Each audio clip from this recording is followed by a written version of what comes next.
Charlotte, how old are you? I'm 86. Have you mostly always lived in Minneapolis? Yes, I was born here. How was your childhood? It wasn't a peaceful and a good childhood. My father was a gambler. He was abusive to my mother, and as far as taking care of a family, I've never known my father to have a job. He had a drinking problem? And my father was an alcoholic. And how was your mother? My mother was sick most of the time and lonely. We didn't really talk much as a brother and sister. And you had two brothers? I had two, yes. My oldest brother is my half brother, and so it was just my younger brother and I, because my grandmother raised my older brother. You yourself have two boys, right? Yes. Edward and Corey. Edward will be 65 this year. Corey will be 49.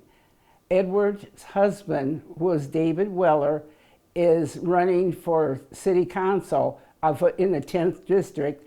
And Corey has 5 children who's getting them ready to go to college.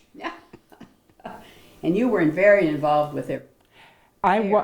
I watched my grandchildren for 9 years. In fact, when they were born, their mother just handed them to me. Handed each one of them, she handed to me.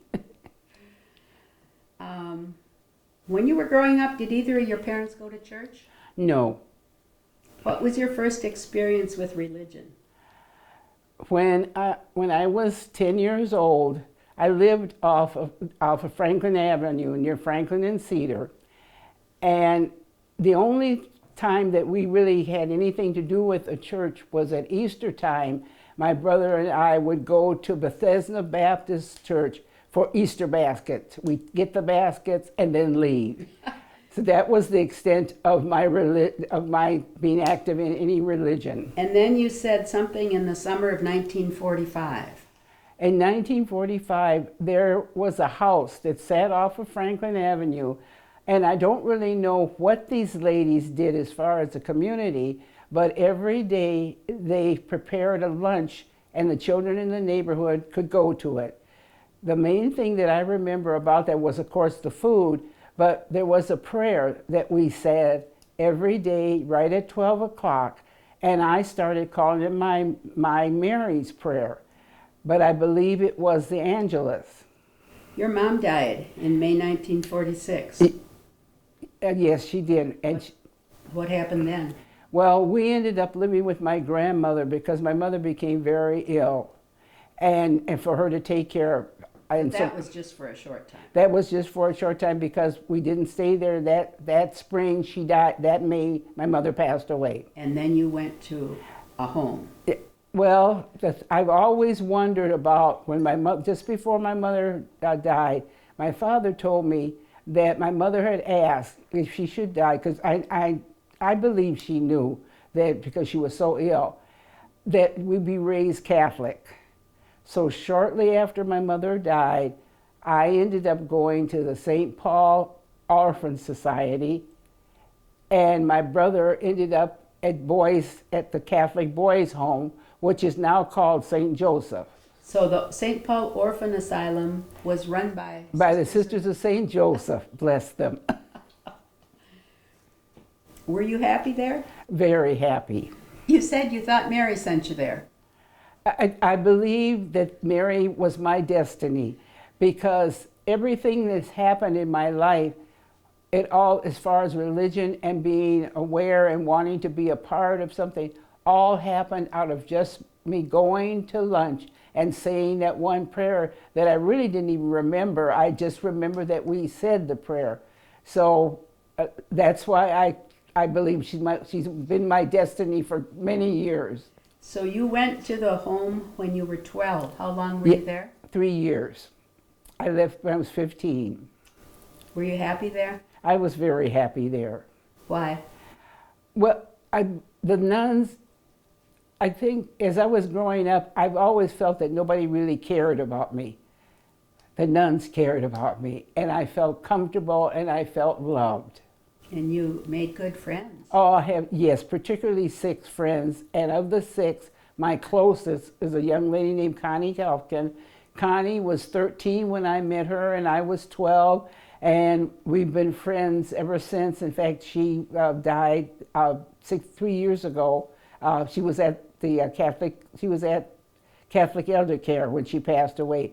But our friendship lasted that long. And you were baptized and received First Communion and Confirmation at the home. At the girls' home, yes. What happens at age 15? Well, the way the home is run, that when the girls turned 15, you left. And you left to go live with a family. The family had to be Catholic. And your job pretty much was watching the children. And in my case, they found homes for everyone. But with me being the only black girl in the orphanage, and they couldn't find a black Catholic family. So I ended up living with Helen and Frances Langer, who happened to be white. And were you happy there? I was very happy there. Why? Mrs. Langer, when I really thought about it, she was the mother that I always wanted. When you're a teenager, I think anybody that has teens know how communication, and Mrs. Langer talked with me, she listened to my dreams, she taught me how to sew, and I guess bottom line, she cared about me. She never treated me like you're just here to watch my 5 children. And you stayed with them even for a little while in Wisconsin until you were 18. Yes.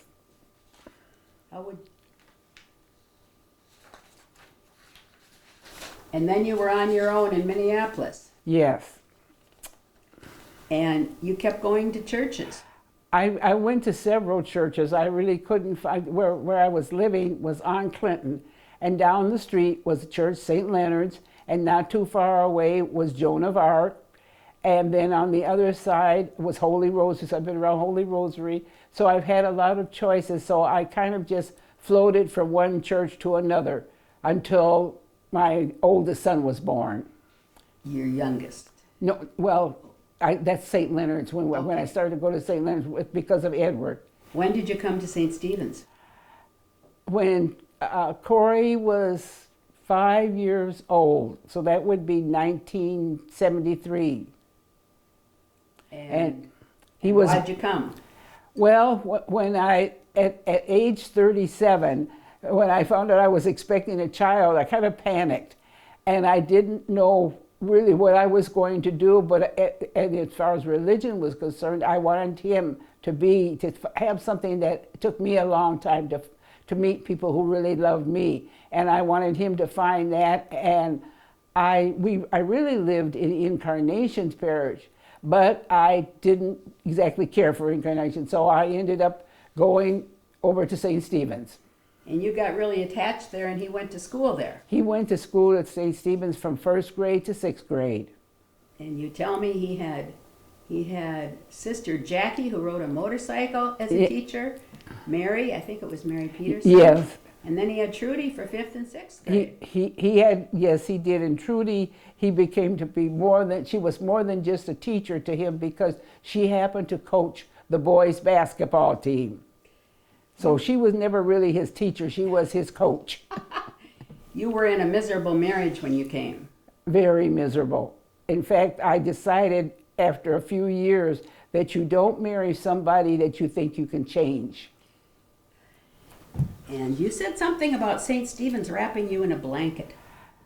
I felt that after dealing with Corey in school and finding what service I wanted to go to, I guess the way I would put it was, when I first entered St. Stephen's, I was sitting at the last pew in the building, and I moved from the last pew to the middle pews, and from there being coordinator, being talked into running for council, which I ended up being on the council, being on the outreach committee, and every year helping Emma for 3 days with our festival.